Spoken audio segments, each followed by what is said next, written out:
Hello everyone, hope you're doing well. We're going to take a look at doing an interactive character in this project. It's going to be fairly simple. I want to alternate between simple stuff and something a bit more complicated. So last month we did the random hills, which would be totally lost on a newcomer. This time, if you're new to Flash, you should be able to take quite a lot away from this. If you're already fairly competent in drawing and scripting, you might want to skip to the end. You might still learn something, you never know. I'll be sure to label everything in the intro, but basically we're looking at doing something like this. You might have seen this if you've been to my website before, called Grimy.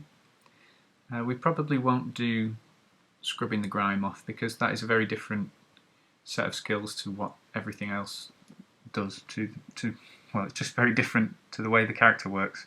So I'll probably overlook that, but we've got a character here that has a little bit of animation. He looks at the mouse. His eyes don't just snap to it though, like you might see in some places. They ease in and out and they don't go bog-eyed in the middle.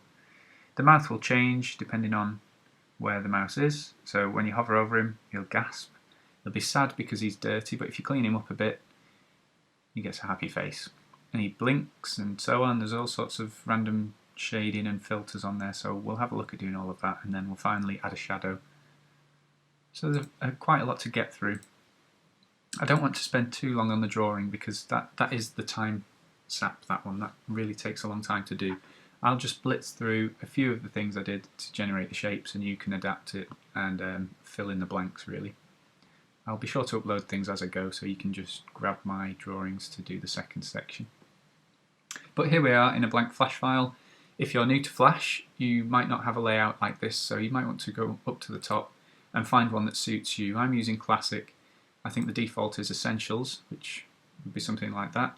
If you've been playing around and you've accidentally moved something, maybe your timeline's over here and you've dragged your tools and you've confused yourself, just go back to the menu and choose Reset and it'll all go back. I'm just going to swap back to Classic and get drawing. So I'll just, as I go, I'll just comment on about what I'm doing. I'm going to start with the background, so I'm going to rename this layer up here, call it background. Take the rectangle tool or press R on the keyboard. Draw a rectangle that's just a little bit bigger than the stage, just so we're sure that it's overlapping it. I've swapped back to my selection tool there. I'll do that quite a lot by pressing V on my keyboard. So if I ever swap back and click on something, it's because I've pressed V. Just going to double click on the outline and delete it. I could have just chosen no stroke colour. Oops. But I made life difficult for myself. I'm now going to select the fill, so the solid black that I had, I'm going to select it and come up to my colour palette up here because I want to change it. If you can't see the colour palette, go to Window, Colour. Now this is different in CS3 and 4. I actually prefer the old one, but we can still do all the same sort of things. I want to change it from a solid colour, so in this drop down I'm going to choose Radial Gradient. And you can see straight away that we get this black to white gradient emanating from the centre. With it selected, I'm just going to change these two colours. So we've got two swatches on this gradient here. I'm just going to double click on the first one and pick a deep red, maybe this one, so that the centre is that red. I'm going to double click on the white and using the dropper, the eyedropper, I think it's called, we'll select the red we've already used and then up here we'll just drag it down to make it darker. So we've got a subtle, hopefully, yeah, sort of subtle red gradient there for the background. When you're happy with that, you might want to spend a bit of time drawing stuff in there, hills and so on. I'm just going to lock it and add a new layer and call this floor. I'm going to take my rectangle tool, press R, and I'm going to draw a rectangle as a floor. Again, I've got an outline which I didn't mean, so I'm going to press V, double click on it and delete it. Select the fill, come back to my colour, and this time I want a linear gradient. So it's going to be darker at the top than it is at the bottom. I want to change the reds, so I'm going to double click this and choose sort of dark green. And the other side I'll do the same thing again, where I pick the same colour and just drag it down so it's a bit darker. You can see the problem we've got here is that the gradient's going the wrong way. There's a few ways you can change your gradients. You could just take the bucket, the paint bucket tool, that's K on your keyboard, and you can draw the line in a different direction, and that'll change the gradient. Or, if you look under the free transform tool, there's a gradient transform tool, which is F on your keyboard. If you select a colour when you've got the gradient transform tool, you get different handles. We can rotate this gradient, we can move it by dragging the centre, or we can resize it by crunching it in there. That focuses the gradient in a certain area. I don't actually want any of that, so I'm going to just undo what I've done and leave it at that. Swap back to my selection tool, deselect it. That looks okay. Going to lock that and insert a new layer for the character now. So call this character.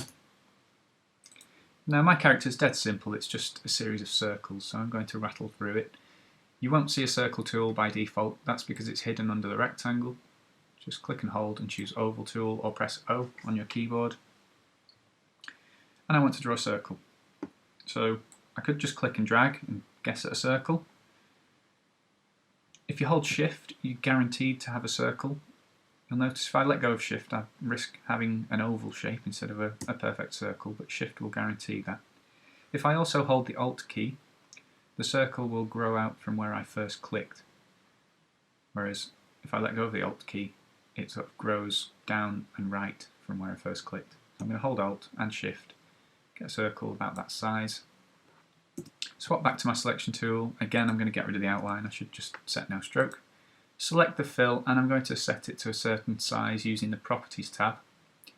Let's go with 160 in both the X and the Y. So I've got the width and the height set to 160. I'm now going to center it using the Align tab, which in the classic layout is hidden under this transform one. If you can't see it, go Window, Align, and the window will pop out.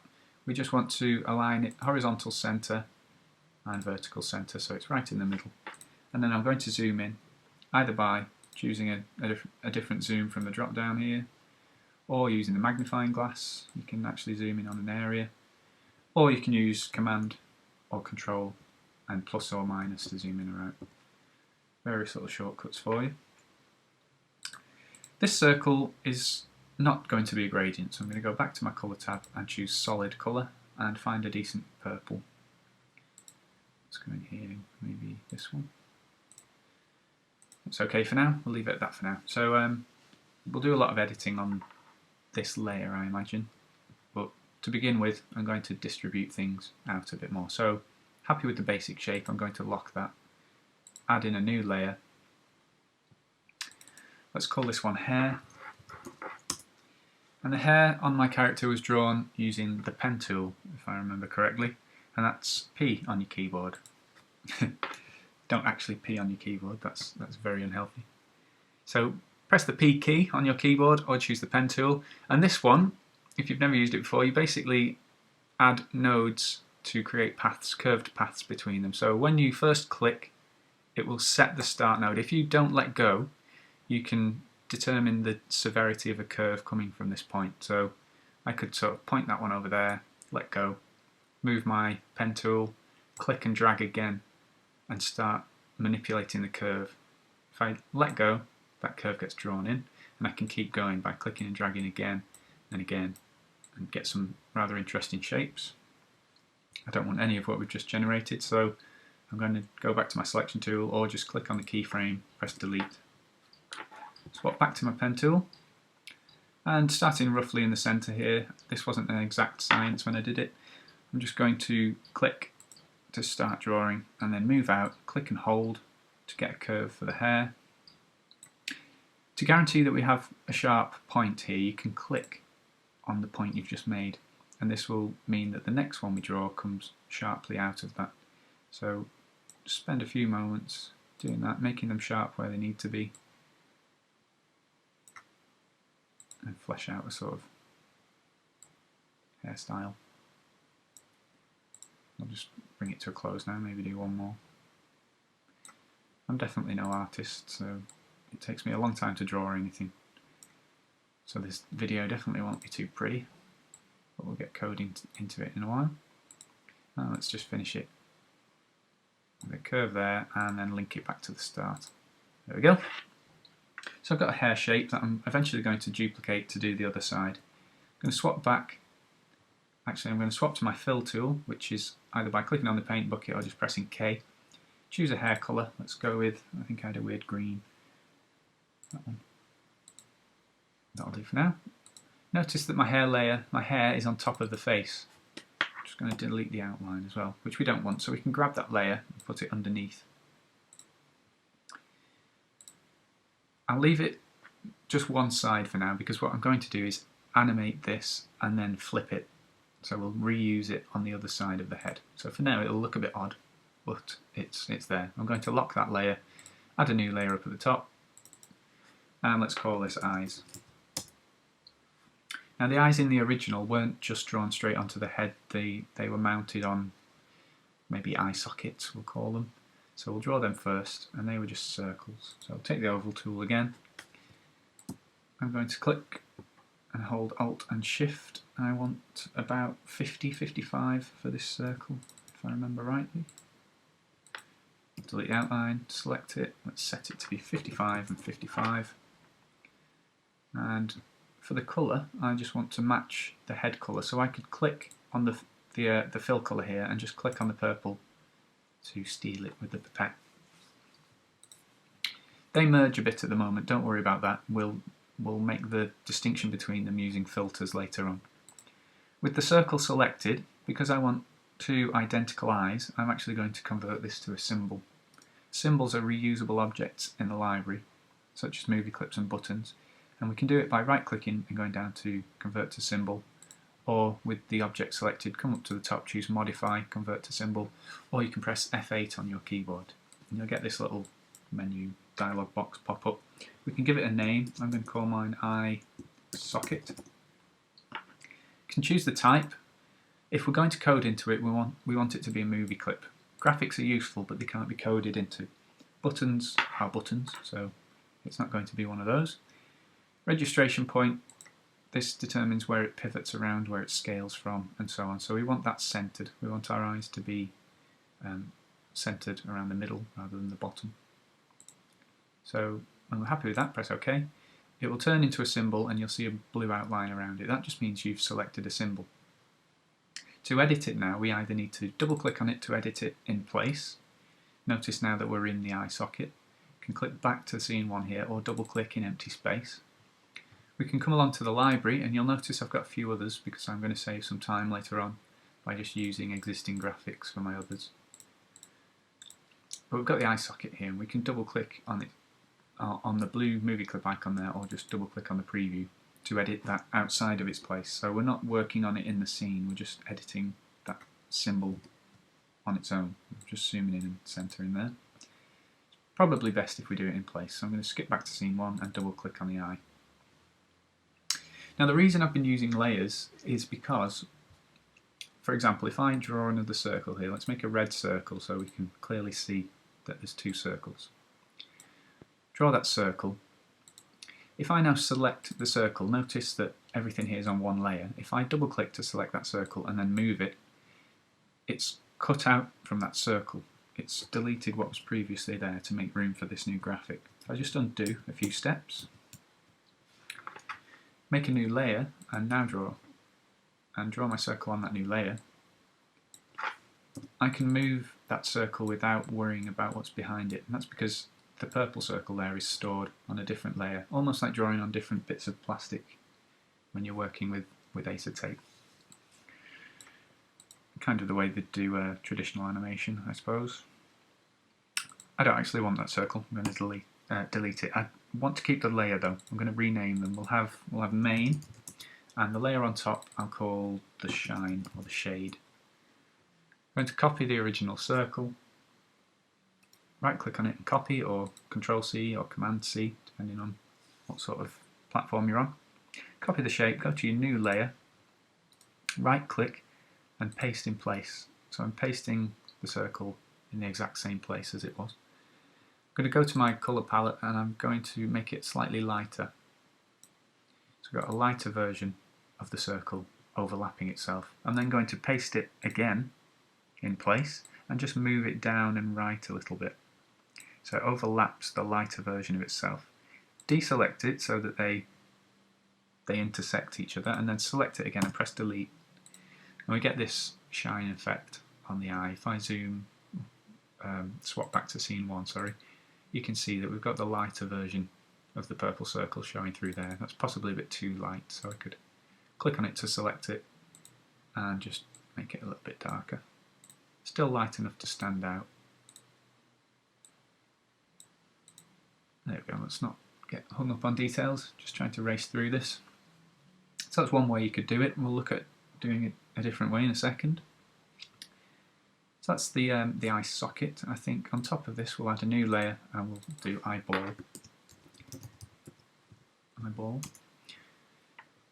This again is going to be a library symbol because we want the eyes to have code in them. They're going to look at the mouse. So I'm going to take my oval tool. Let's make it solid white and we'll do away with the stroke. Get rid of this stroke colour.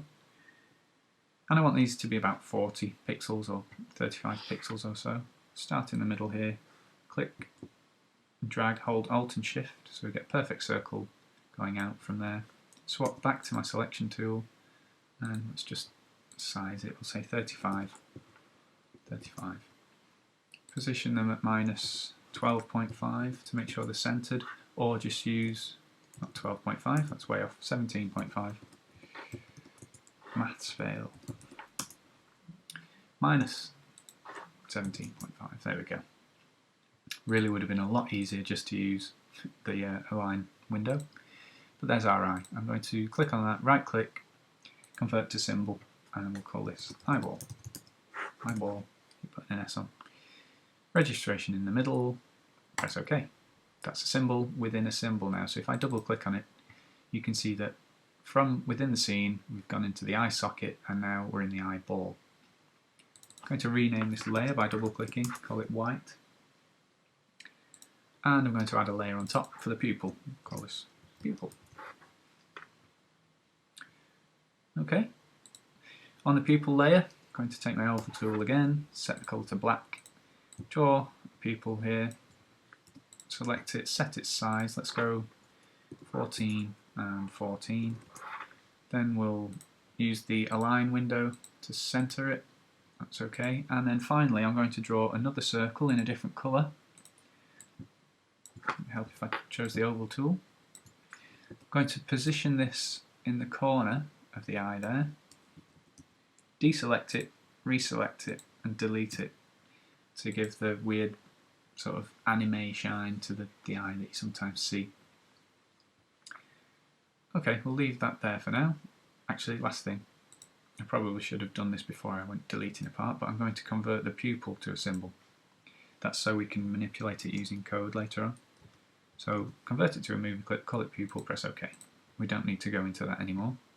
But if we did, you'd see that we've got scene 1, we're in the eye socket, in the eyeball, in the pupil. So we've gone down 3 or 4 layers there. I've gone back too far there. I've skipped all the way back to the scene by clicking scene 1, but I want to go back into this eye socket. With the eyeball selected, I'm going to put a shade around the bottom edge now to make it look rounded, because at the moment it looks very flat. And instead of doing the circle intersection trick that I showed you before, which is totally fine, you could do that again, I'm actually going to use a filter. So with the eye selected, in the Properties tab, Window Properties, if you can't see it, there's a filters option down near the bottom. I'm going to add a filter here by choosing Add Filter, and in this case I want a drop shadow. You could also use a bevel, but I'm just going to have a drop shadow, which by default puts a shadow below and to the right of the object. To make it shade this eye, I'm going to manipulate the properties of it a little bit. I'm going to make it an inner shadow first of all, which puts it inside the shape. Then I'm going to change the angle so that it's coming from the bottom right instead of the top left. We could just drag that actually, click and drag until we're happy with it. A bit more, about there. And it's a bit too realistic compared to the rest of it. So I'm going to drop the blur to 0. We won't have any blur. And I'm going to drop the strength a lot so it's more transparent. Keep going until we're happy enough with it, maybe about there. You could put the quality up and various other options there if you want to. Change the colour if you wanted it to not be black, but I'm happy enough with that for now. So we'll leave it at that. Now I'm going to skip out to scene 1. I'm going to select the eye socket, and to make it stand out from the rest of the head, I'm going to add another drop shadow. So over in the Filters tab, add new drop shadow. Let's set the angle of this one to 90 so it's directly below the eye. Drop the strength way down, and maybe put the blur down to 2 pixels. We could put the quality up, change the colour again. I don't quite like the position of it, so I'm going to move it down a bit there. There we go, that's okay.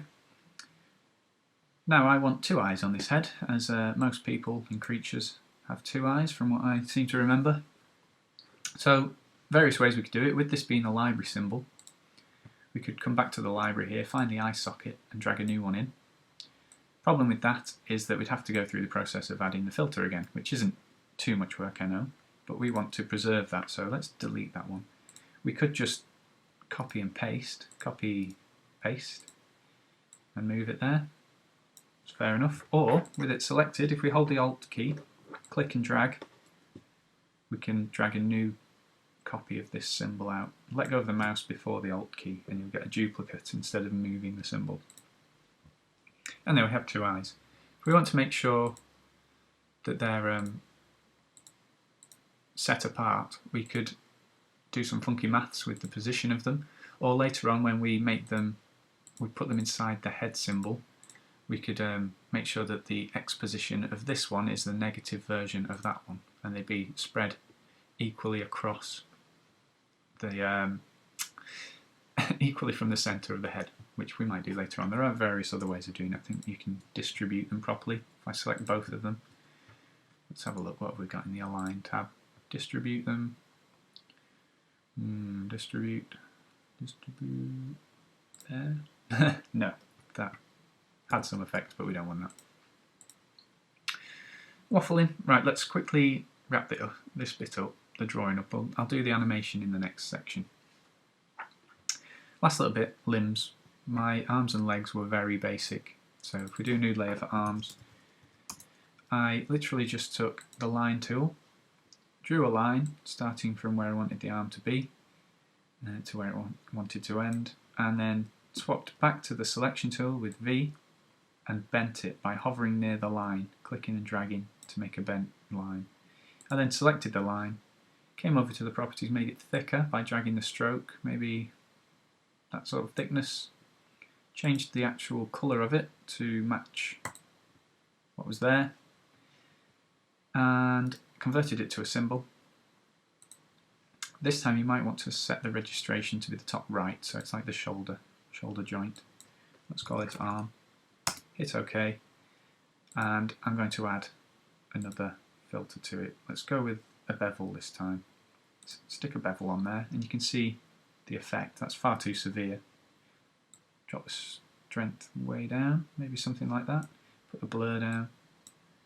Strength's too high still. Maybe a bit of blur back.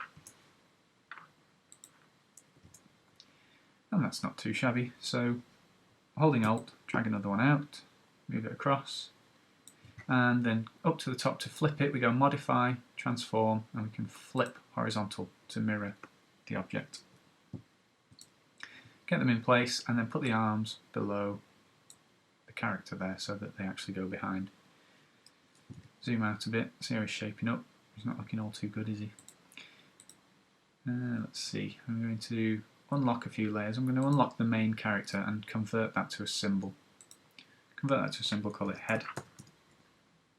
Center it, registration in the middle, press OK, and I'm going to add a glow filter to that. So we'll add a glow, set the colour to black, we'll make it an inner glow. Instead of emanating outwards from the object, we'll make it go in. Put the blur up so it goes further into the shape. Put the quality up so it's a bit smoother, and then I'm going to drop the strength again. to give it a sort of rounded appearance. It's okay. For what we're doing, that'll suffice. What's left? Obviously he's missing a mouth. We need to do the rest of the hair. We could make legs by using the arms, I suppose. So I could copy both the arms, make a new layer called legs, paste them in place, drag them down and move them in.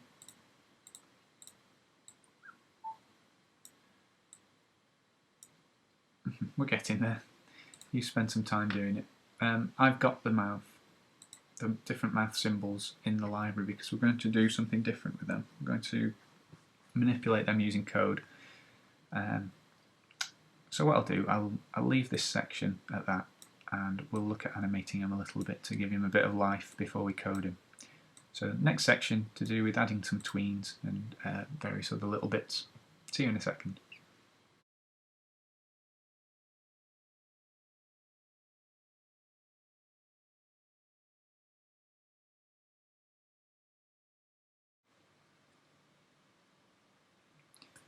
Okay, so our character's currently looking a bit like this. We're going to do some basic animation to give him a bit of life. It's not going to be too in-depth, this section. It's there's not a lot of complicated parts to move about. He's not going to be walking around, so that might be for a future tutorial, but there are plenty out there if you do a quick search for animation in Flash. What we'll do, we'll start by doing the hair because that's the most incomplete part at the moment. So I'm going to select the hair, and I'm actually going to convert it to a symbol where it is. So right click, convert to symbol, and let's call it hair half. Make sure it's a movie clip and hit OK. So that's now a symbol. I'm going to double click to go into it. So we're working just inside that symbol. Zoomed in a little bit, and I'm going to apply a shape tween to this hair to give it a bit of bob, and we'll go through the various issues with shape tweens because they're far from perfect. So shape tweens only work on drawn shapes, they won't work on symbols, so make sure that when you click on your hair it selects like a fill. When you're happy with that, right click on the layer, on the keyframe, sorry, and I'm going to use create shape tween. Because I want the hair to do a full loop, I'm going to go to the end of the bob animation, so say frame 80, and I'm going to put a keyframe that's exactly the same as the start. So anything we do in the middle here will ultimately loop back to its initial pose. Then about halfway, let's say frame 40 then, I'll put a new keyframe. And this is where we change the appearance of the drawing. We could either delete it and redraw the whole thing from scratch, or we could just manipulate it ever so slightly. So just to keep it quite subtle, I'm just going to nip through each point and drag it down a bit so it changes its position. So with the standard selection tool and nothing selected, nothing highlighted, we're going to hover near the corner, grab hold of it and drag down. Now you can see there's an error there with the way the shape's been drawn, it's cutting itself, so let's undo that. Zoom in a bit further and just make sure that these points, somewhere around here there's a stray point. We should be able to find it if we make sure snapping's on. Click and drag, and there you can see that there's a point that's not linked into this corner, so I'm just going to snap to it there. Should have probably done that before making the shape tween, I suppose, but by doing that already we can see there's a bit of movement there. It's a bit too subtle, so I'm going to change it further. Now that they're snapped to the same position, we can actually move both of them together, so we can apply the bob. And I'll just correct the curve a little bit, drop it down, and basically do the same thing for every strand. So make sure there's no stray points, and drag it down. Just work your way through, do that to every bit. Might want to do it to the top of some curves. Oops, don't move the whole thing. And that's it in a nutshell for the hair. Just zoom out a touch. So hopefully now if I go back to frame 1 and hit enter to make it play, you can see that the hair moves. Now shape tweens are far from perfect. They'll often just morph from random locations, which I think I noticed at the bottom there. So if I zoom in again on the hair and go down to the bottom bit here, probably zoomed in a bit too far there. If I play that again, just watch the bottom strand, you can see how it morphs out from the wrong point. The actual tip of the hair doesn't move to form the next tip. So what we can use there is a shape hint, which allows us to position some key points that we want to move. So with the first keyframe selected, or at least being on that keyframe, go Modify, Shape, and add a shape hint. This will add a small red dot that we can position. At the moment it's probably got an A on it because it's the first shape hint we've used, and it's red because it's inactive at the moment. It needs a pairing, a sister point on the next keyframe.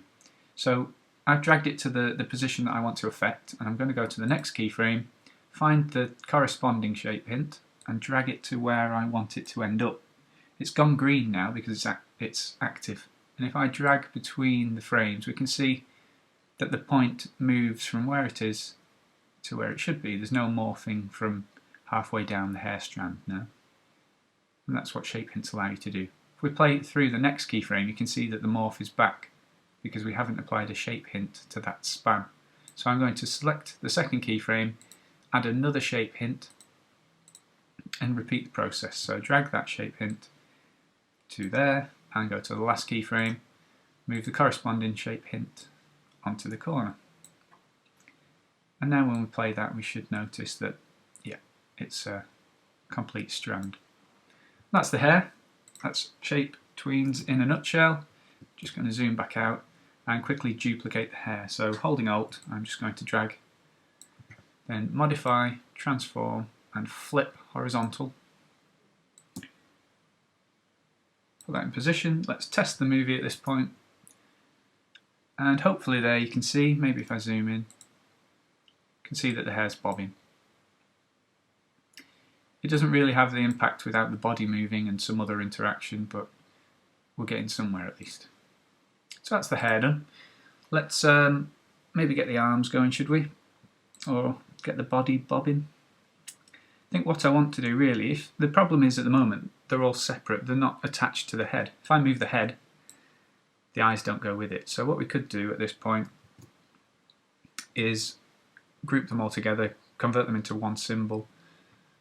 It's probably the best way forward. So what I'm going to do, select everything except the legs, because I don't want the legs to be part of it. So I'm going to lock the floor, the background, and just for now move the legs below everything. The layers, the frames that I actually want to use, I'm going to click at the top, click on the eyes, hold Shift and click, oh, that didn't work, hold Shift and click to select them all. So I've selected across 4 layers there. What I'm going to do, what I could do is just convert that to a symbol, but the issue we might have, if I just convert to symbol and don't name it for now, hit OK, we do get a new symbol, but when we go into it we can see that everything's on one layer.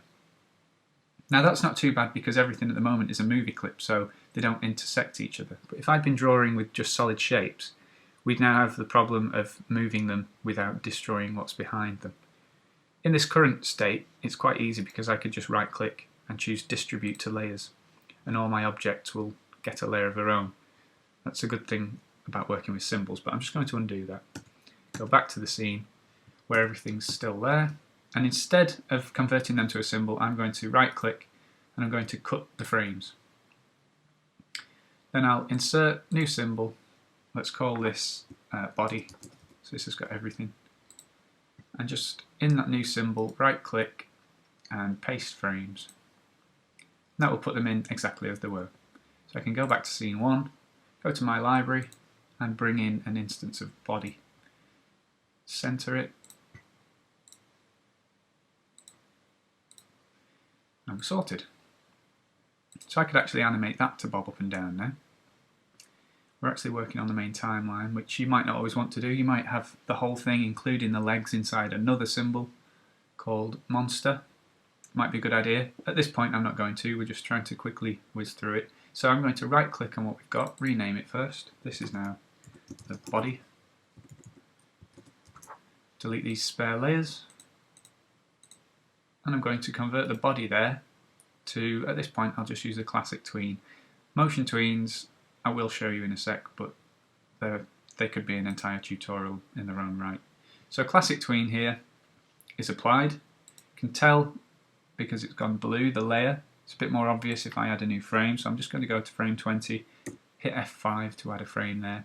You'll notice that everything else disappears because they don't exist on frame 20. So we could select them and hit F5 to bring them back. You can see that it's a classic tween, and at the moment it's an incomplete classic tween because it's got a dotted line. It goes blue when it's tweened and it goes dotted when it's incomplete. When we add a new keyframe, we'll get a solid arrow there like we did on the shape tween. So let's say, again, we'll go with 80 frames. So I'm just going to add frames back at 80.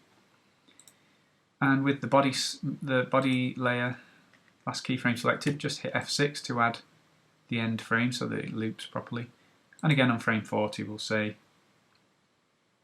I'll hit F6, and I'm just going to make him bob down a bit, so he'll just sort of bounce on the spot. Test that, and you can see that he very slowly bobs up and down. That's pretty much all there was to that character when I made him in the first place. We'll get some movement in the arms, we'll obviously code the eyes, we could even animate some blinking I suppose. Yeah, okay, let's do the arms. We'll use a motion tween for one of them. I'm going to double click on my character to go inside, find the arms, they're both on the same layer, so I'm going to select them both, right click and distribute to layers. So we've got each arm on its own layer. Delete the spare layer, and let's convert the top one here. This is the left arm, let's just rename that layer. Left arm. And I'll convert that to a normal, well, the new motion tween. You won't be able to do that in CS3. If you're watching in CS3 that won't work. I'm going to make sure everything has a frame, let's say frame, let's go with 100 for this one. So hit F5 for everything. Motion tweens, the new ones at least, they're a bit different. You don't need to add keyframes and so on to them, they'll get added automatically. So if I come along to the end, maybe just add a keyframe here so that it ends as it started. So I've added a keyframe just by right clicking, forcing it to add a keyframe.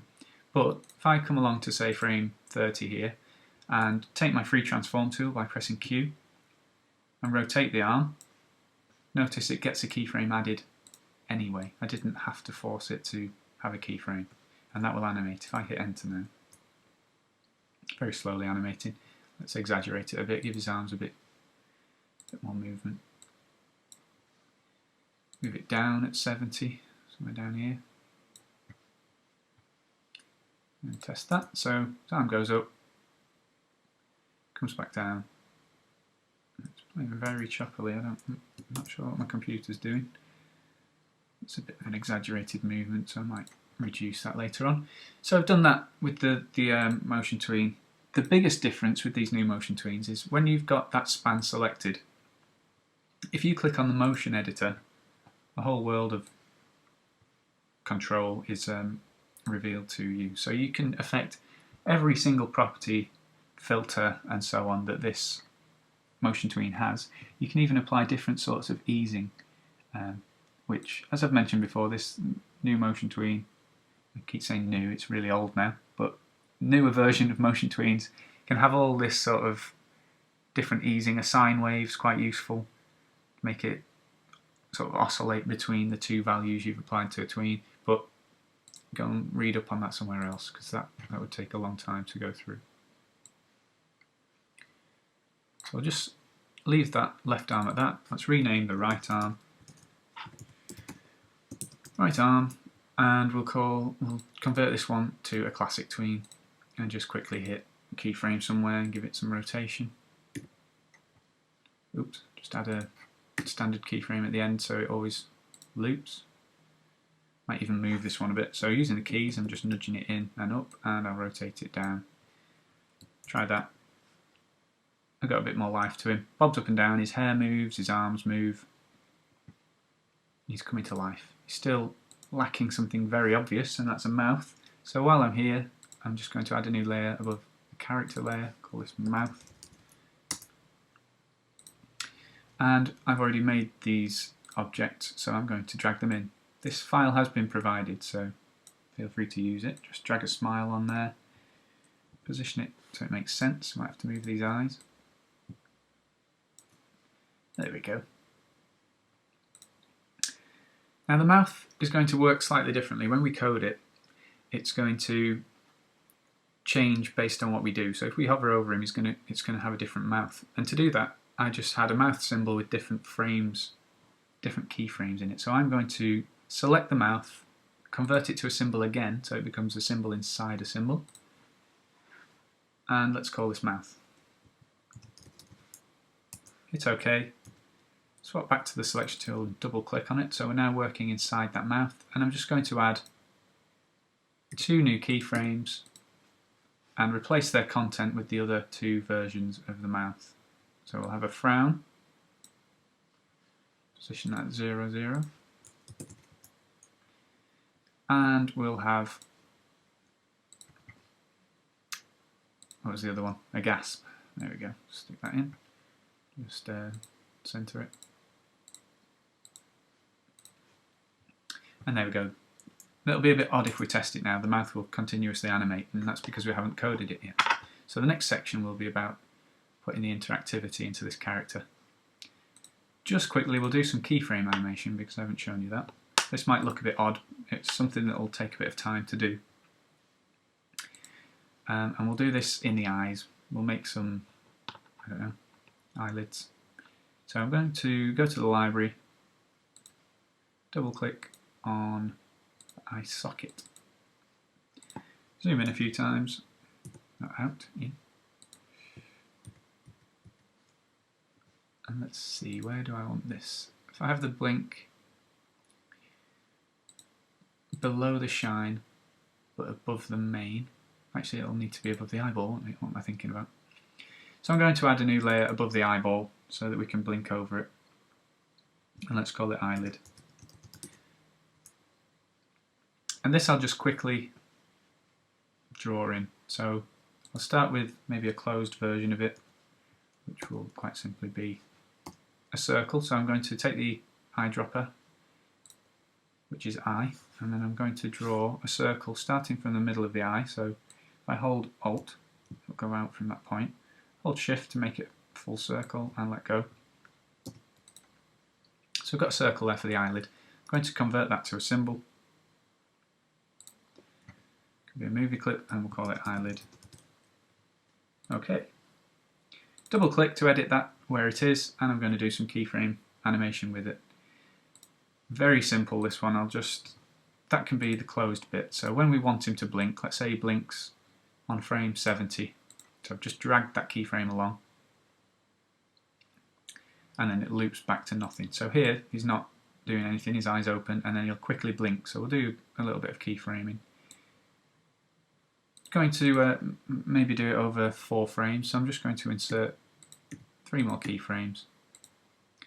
Turn onion skinning on so we can see what's happening on the frames around us. When you choose that tool, you get a preview of what is ahead or behind, and you can change the length of the preview. So if I reduce it there, I can't see into the future, but I can see what's happened previously.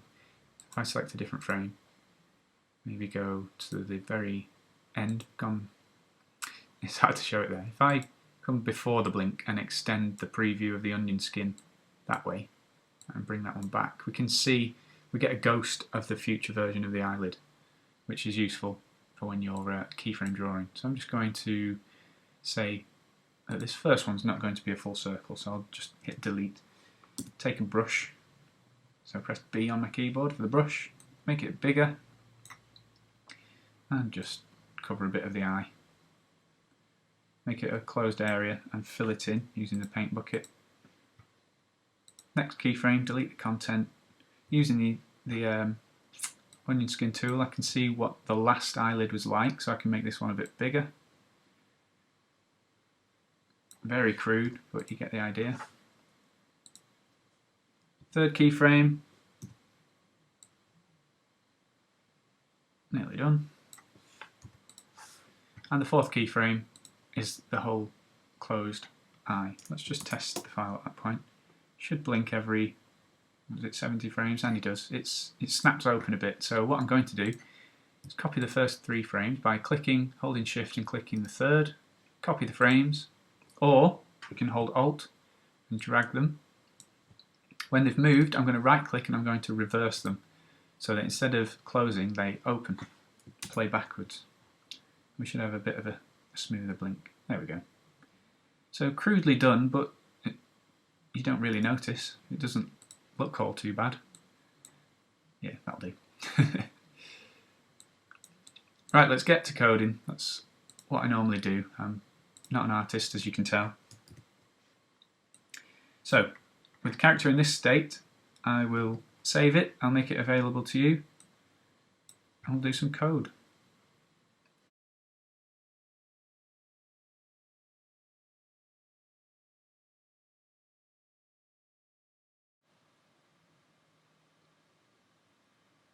Okay, let's do some script then. At the moment, the guy's animated, he's drawn out.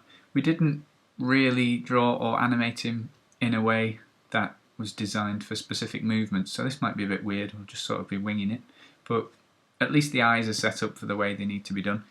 We'll just tinker around, see what we can do. It's only going to be very basic code, so as long as you take something away from it, then job done. If you're already fairly good at coding, you might want to skip forward to the part where we just do the eyes.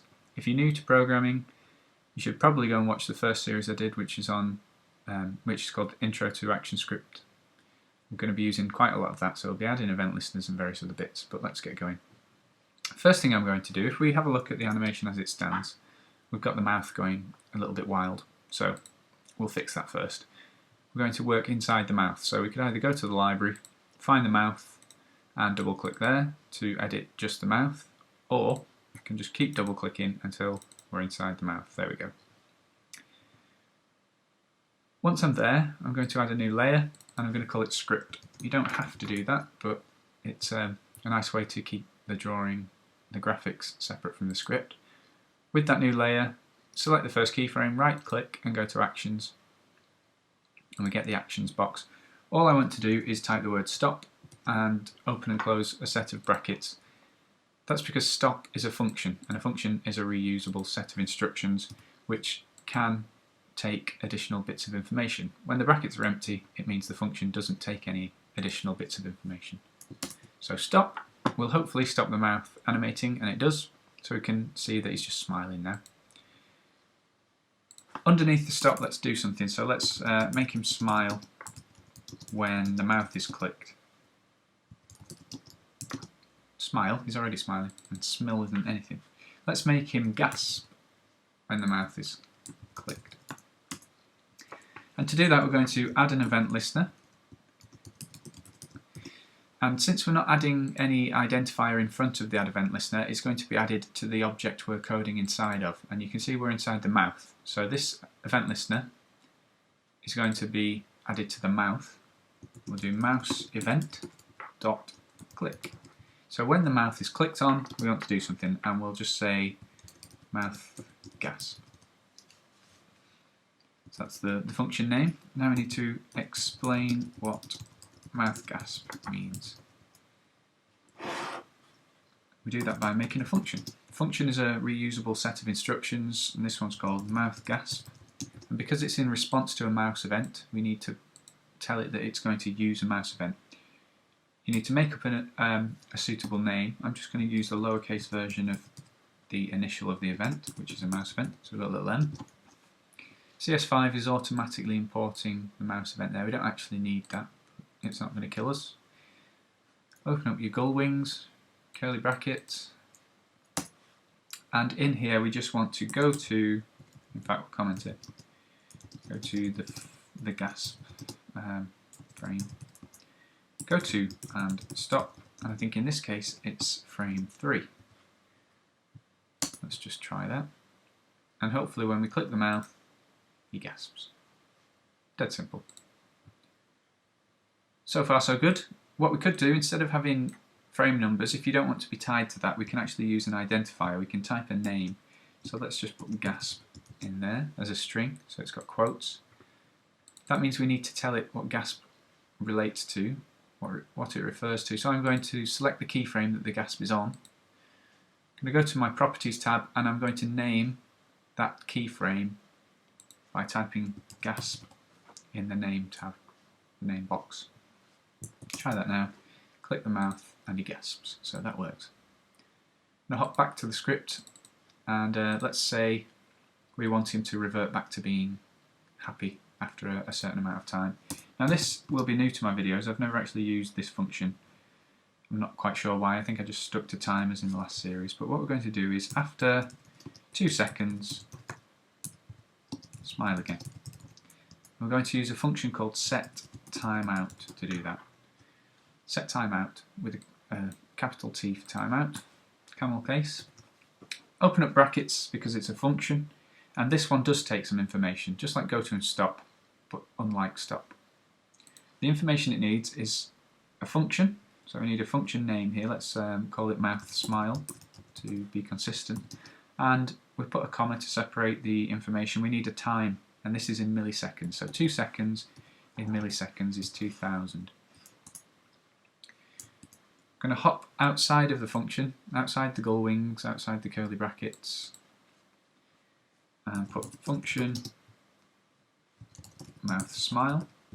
This doesn't respond to a mouse event, so it doesn't need any information, doesn't need any arguments, parameters, whatever you want to call them. Go inside your curly brackets and do goTo and stop, and frame 1 for the smile, or you could name the keyframe and put smile. Click, wait 2 seconds, and he smiles again. So slowly building up the interactivity. Let's just be consistent, let's call this smile. Name the keyframe. And while we're here, we'll do the frown as well. So that second keyframe there is a frown. Let's name it frown. Okay, so we've got some script in the mouth. Let's mix it up a bit. We'll go into the body now. So from your library, choose the body symbol, or I'm just going to go up 1 level, so I'm inside the body. Make a new layer at the top, call it script. The problem with this particular area is that it's animated. It's got a time, it's making use of the timeline. So after 100 frames, this animation is going to reset back to frame 1. So with us working on the keyframe, it means that this script is going to keep being accessed every 100 frames. It's going to almost reset itself. It's not going to be too much of an issue with what we're coding now, but just be wary in future if you're setting variables and things on a keyframe. If that keyframe's in an animated span, it will reset itself. Any variables you've got in there will reset, which is why external ActionScript files are arguably better. They don't have that issue. Anyway, I waffle, I digress. On that keyframe there, we're going to do something. So let's make him rotate when the mouse is moved. So we're again going to add an event listener, and there will be a little problem with this type of event, which I'll explain. And this one's going to be a mouse event dot mouse move, all in capitals, underscore move, comma, and then we'll name it. Let's say roll body. That'll do. Explain roll body, function roll body, and then in brackets m mouse event, because this one is responding to a mouse event. Go into your curly brackets, and this is where we want to rotate. So we'll rotate based on the mouse X position. So as you move your mouse left and right, the character will rotate. Simplest way would just be to tell the rotation of the body. We're inside the body, so we can just type rotation to get access to it. You could also type this dot rotation. This dot rotation equals mouse X, and that will give us the mouse's X position in relation to the symbol that we're inside of. Let's see what that does. Nothing. and that's because of the type of mouse event. Your mouse has to be over the object that you've added the event listener to. So you can see when I put the mouse over the character, it works. Possibly a bit too strong at the moment. So what we could do, if we go back to the script and just put mouse X divided by 20, so we'll tone it down a bit. You can see when I put the mouse over him now, he rocks a bit, but it doesn't work when the mouse is outside of him. And that's just the way that these mouse events fire. They will only work when the object in question is touched by the mouse. So what we could do instead is add this event listener to the stage. So we could do stage.addEventListener. And because the stage is everything, this will happen all the time.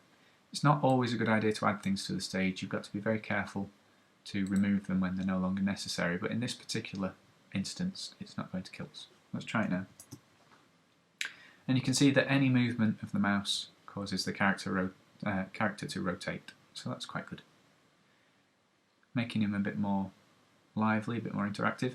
It's stopped the tween bobbing him up and down though, so you should be aware of that. If you start moving instances around using script, it will overwrite any tweens. What else can we do in here? Let's make him frown. Make him frown based on the Y position of the mouse. So if you move your mouse, say, below the character, he will frown. Thinks you're going to tickle his feet or something. So we actually need access to the mouth, don't we? But let's just do the mouse bit first. So let's say if, open brackets, mouse Y. So we're asking a question in reference to the mouse Y position. If it's greater than, if it's greater than 0, so if we've gone below this character's pivot. And in here, open the curly brackets, in here we need to make him frown. Now in order to make him frown, we need to tell this mouth here to go to frame 2, or to its frown frame, but we don't have any reference to the mouth as it stands. In order to be able to tell the mouth to do something, we need to name it. So I'm going to select the mouth, go to Properties, give it an instance name of mouth, all in lowercase. I'm going to hop back to my code and just type the word mouth, so I'm accessing the mouth, and then a dot to get to the properties of it. Mouth dot go to and stop frown. Give that a go, and just bring my mouse in at the top here. So at the moment he's fine, he's happily rocking away, smiling, and then we bring the mouse down and he frowns. You can still click on the mouth to make him gasp and he will eventually smile. There we go. But if we go below a point, he frowns again. He'll still rock away.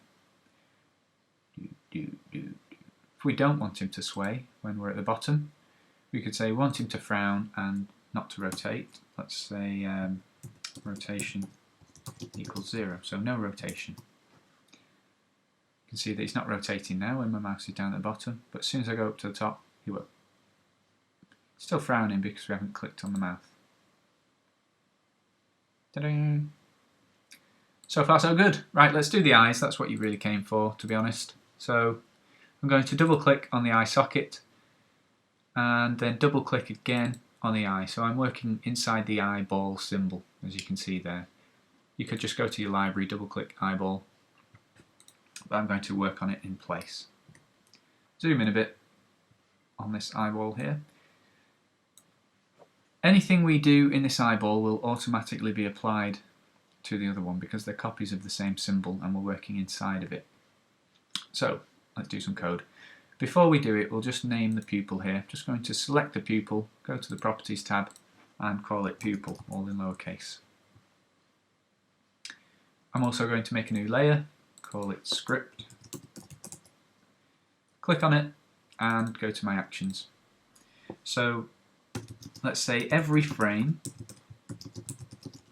make the pupil look at the mouse. So we're going to use a different type of event here. If you've watched the first series I didn't actually use this type of event, so this might be new to you. If you've watched the Point Click Win series, you're probably well beyond this anyway, but you never know, you might learn something. Add event listener, and we're going to use an event.enter frame. So every time a frame is entered, we want to look at mouse. Explain look at mouse, which means we need a function, and this time it's still called look at mouse, but it's not a mouse event this time, so I'm going to use a little e because it's just an event. Go inside your curly brackets, and let's see. First we need to get the angle to the mouse, and because the way we aligned things earlier on, the pupil is dead centered in the eye, I hope, yeah, so it's at 0, 0. What we need to do is make a right angled triangle from the center of the eye to the mouse position. Now if I make a new file really quickly, basic triangle maths, if we have a right angled triangle here, so let's just draw a line and straight up, and yellow is a very bad idea. I'll just draw it and change the colour. So select my lines, make them black. So we've got a right angled triangle there, so this angle here is a right angle. We're going to assume that here is the eye, and up here is the mouse. So let's maybe draw a rectangle there, square. So that's the mouse, and this is the eye. To allow us to figure out this angle here,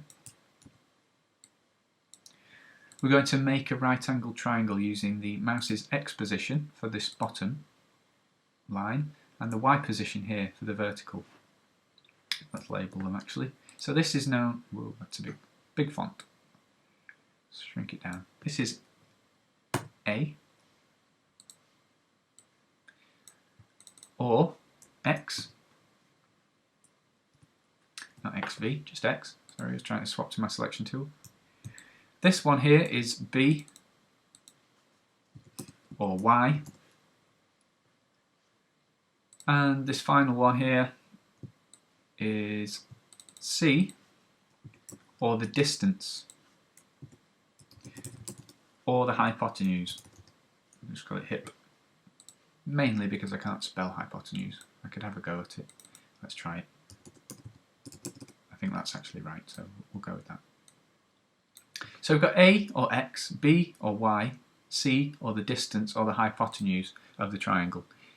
And the rule of thumb is that the hypotenuse squared is the same as taking A squared and B squared and adding them together, which we'll come to in a bit. But that's what we're working with. We've got the eye here, the mouse there, and we're making a right angled triangle out of the position. So I'm going to go back to my character, back to the actions, and we want to get the angle by using some trigonometry. So we're going to take, we're going to make a variable first. We'll make a variable called angle and do an equals. And we want to take math.atan2. If you're familiar with triangle maths, you'll know that they work with sine, cosine and tangent. Atan2 is basically reversing the tangent. So we're doing the arctan. The 2 is because there are two ways of getting this. The first one can often lead to errors where you divide by 0, or it'll only work in a certain segment of a grid. This is getting very maths-ish. It's not a maths tutorial, so I'm just going to code it in. I'm going to take the mouse Y position as the Y property and the mouse X position. So we're passing in B and A effectively. That will give us an angle. Then going to move the pupil in that direction, starting from 0, 0. So what we want to do is pupil.x equals, and then using some triangle maths again, this is trigonometry this time, that was as well, we'll be using some Pythagoras after. So we want math.cosine, cos, for the x angle, and we need to times it by a distance. So let's say we want the eye to move 5 pixels in the direction of the mouse. We'll go with 8. I think 8's more like the size of this pupil, this iris, eyeball, whatever. New line, pupil.y, very similar but sine this time, so math.sin, angle times 8. If your brain is melting out of your ears, go to Google, type triangle maths and do a bit of swatting up. But let's try it, give it a go. You can see that the eyes stare at the mouse. That's quite a simplistic way of doing things. They will snap instantly to where the mouse is. It's very unrealistic, so you can see here, if I hover near the middle of this eye, it goes crazy. No one's eyes move like that, unless they've got a glass one. No offence to anyone who does have a glass eye. But let's carry on. We're going to make it ease this time. So we want to ease to the position instead of snapping. So what I'm actually going to do, instead of instantly setting the X and the Y position, I'm going to store them in variables. So var, let's have a desired X, and we'll have var desired Y. And then we'll ease to them by doing pupil.x equals pupil.x plus, then we'll take the difference between its current X and the desired X, so we'll do desired X minus pupil.x and times the difference by a small number, so we're not instantly going there. We'll times it by 10%, so 0.1. Copy this, do the same for Y. Realise this is actually getting quite complicated considering I said this video is for newcomers, but we can collapse this down a little bit. If I take this for example, this can actually be collapsed down to pupil plus equals. So we're just adding something directly to pupil.x. This here can be plus equals. So we've got the difference between where we want the pupil to be and where it actually is, and then we're going to move 10% of that distance. So every frame the pupil will get 10% closer to where it wants to be, which should produce this easing effect. When we move quickly, the eyes slowly catch up. So if I'm over on the right and I move the mouse off and go around to the left, the eyes won't instantly snap to the left, they'll slowly move across. Still goes cross-eyed, which you might fix. But if we close that, we can slow it down by making this number smaller, so we could have 0.02 for 2% of the distance every time. And you'll see that it's very slow. Very slow. But it does do the job. Or we could speed it up, let's say 20% instead of 10, so 0.2. And he will snap faster. Not instantly, but quicker. A bit more believable. Now you had eyes working 5 minutes ago, we didn't need to do that, so if you're not understanding everything, I wouldn't worry too much about it, you've got eyes that work now. What I'm what I'm now going to do is set a threshold so that we don't get this effect in the middle. If he's looking straight forward, looking at the mouse here, we don't want him to go cross-eyed, so I'm going to have a threshold that will scale down the movement based on the distance the mouse is from him. So when the mouse is quite far away, his eyes will make use of this full distance. But if we're close by, they probably won't even move, they'll stay in the centre of the eye. And it stops this weird bit in the middle where he can't quite follow you. So let's do that. Let's set a threshold at the top. We can make this a constant, so we can make a const and give it a name. Now these are normally done in capitals, so we'll stick with it. We'll call it threshold. We'll set that to maybe 200 pixels. When your mouse is 200 pixels away, he will make use of the full range of his eye. If you're anything less than that, we'll scale down the distance. And speaking of distance, we need to figure that out, so get the distance. This is Pythagoras, so go and look at that if you're it's Pythagoras. Go and look at that if you don't understand it. So make a variable for distance equals, and as I mentioned in the triangle thing here, c squared equals b squared plus a squared plus b squared I should have said. So really distance squared is x squared plus y squared.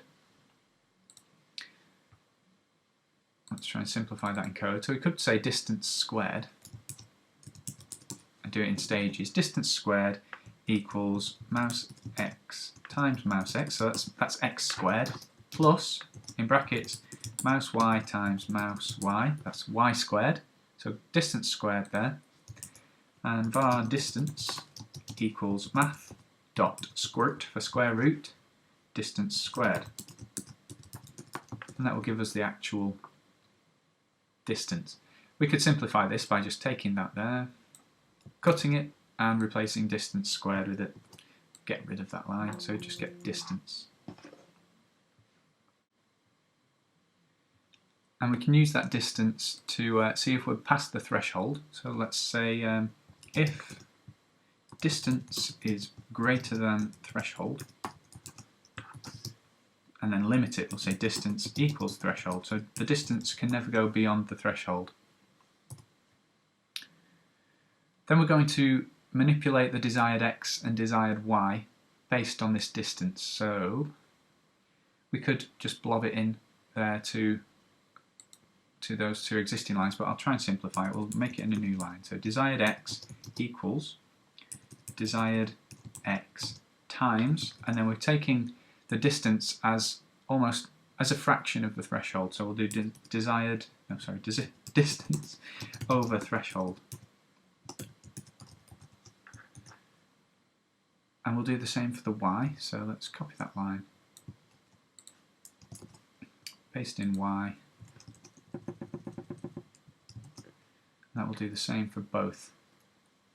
And what we can do again is crunch this down. This can actually be times equals. Same there, times equals, and let's try it. And you can see that the eyes don't move as far when you're close by, so it's a bit more believable. He won't go cross-eyed in the middle. It's almost like he's looking at us instead of at himself. We can stretch when we're beyond 200 pixels, his eyes go the full movement, but just look, if I go closer in, his eyes will slowly retract back a bit. As we get closer, he'll try and focus, which I think is a bit more believable. I was quite proud of that when I fudged it out of random numbers. I'm going to leave the video there. I think we've covered more than enough. If you're a beginner and you made sense of all of that, then you're probably a genius. So happy programming to you. Make sure you show me anything you make, and I'll see you next month for a slightly more advanced project. I'll try to alternate between simple and advanced. See you later. Thanks for watching.